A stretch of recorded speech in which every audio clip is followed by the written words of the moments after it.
Technical indicators are trading tools that use historical price data to help investors identify things like a security's trend and potential entry and exit signals. There are hundreds of them, so it can be difficult to determine which to use. Some new traders add numerous indicators to a chart and get stuck in analysis paralysis.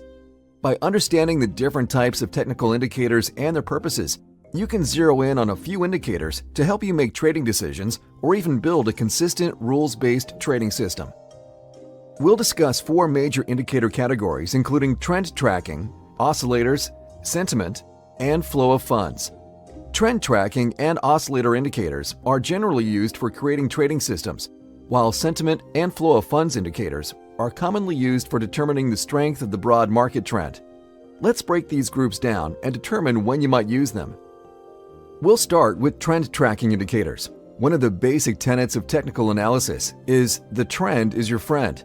This means a trader should consider using bullish strategies in uptrends and bearish strategies in downtrends. One of the most common trend tracking indicators is moving averages. A moving average tracks a security's price over a certain time period and plots it on a graph. For example, the 50-day moving average takes the average closing price for the previous 50 days and charts it. If the line is going up, the trend is up. If the line is going down, the trend is down. Long-term investors may choose a 200-day moving average, while short-term traders may choose a 20-day. The moving average can also be used to help determine buy signals. If the trend is up, investors may buy when the stock price moves above the line and sell when the price moves below the line.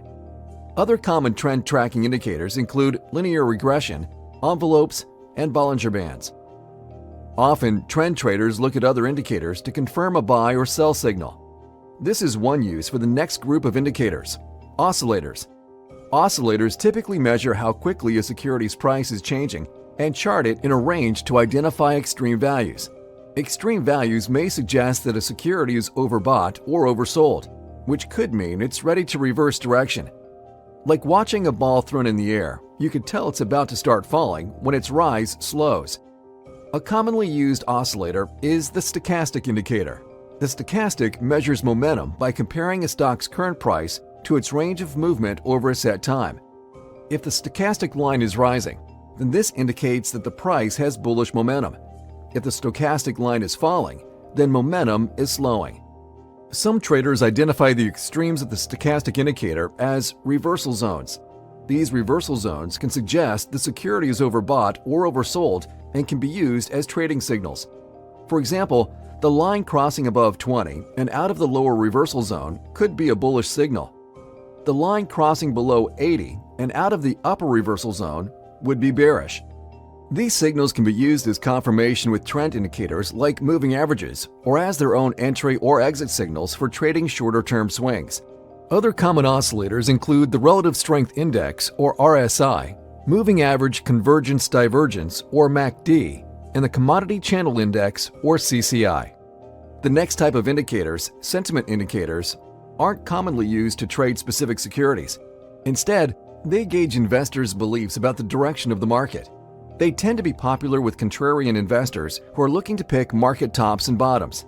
Many sentiment indicators are polls conducted by private companies to help determine if professional and retail investors are extremely bullish or bearish. Access to these polls often requires a subscription service. However, the options market offers some popular sentiment indicators you can access from most charting platforms. One of these is the put-call ratio. This indicator compares the number of puts purchased versus the number of calls purchased on stocks in a broad index like the S&P 500. Puts are commonly purchased when investors are bearish, while calls are commonly purchased when investors are bullish. If there were an equal number of calls and puts purchased, the ratio would be 1. However, investors tend to be bullish more often, so the ratio tends to be below 1 most of the time. Contrarian investors attempting to identify market extremes may interpret a ratio spike above 1 as excessive bearishness, suggesting a market bottom could be near. Often, investors will rely on more than one indicator to determine tops and bottoms. Other common sentiment indicators include the CBOE Volatility Index, or VIX, historical PE ratios, the Advanced Decline Line, and consumer sentiment. Finally, there are flow of funds indicators. Flow of funds analysis attempts to track changes in supply and demand for investments. In other words, it's a way to see where people are putting their money. One widely available flow of funds indicator is the ARMS Index, also known as the Short-Term Trading Index, or TRIN. The ARMS Index compares rising stocks called advancers to falling stocks called decliners in a stock exchange. The first level of comparison is the number of advancers versus the number of decliners. If advancers outnumber decliners when the market is uptrending, then it suggests that the rally is broad-based and strong. If the decliners outnumber the advancers during an uptrend, the uptrend is weakening. Next, the ARMS Index compares the volume for advancers to the volume of decliners. If advancers are seeing high volume, this means more money is flowing into bullish stocks. If the decliners are experiencing high volume, then money is flowing out of stocks and into other investments. A measure of 1 or less suggests more money is going into advancers. A measure above 1 suggests more money is leaving stocks. It's not uncommon to see the ARMS Index bounce above and below 1. Large positive or negative spikes indicate extreme conditions and are often used by contrarians to signal a final surge before changing directions. Other common flow of funds indicators include Chaikin money flow, on-balance volume, and the commitment of traders report. When it comes to selecting which indicator to use, it starts by defining what it is you want to accomplish. If you're looking to build a trading system, you may want to consider focusing on a trend tracking indicator and supplement it with an oscillator. If you're looking to trade short-term swings, you may want to focus primarily on an oscillator.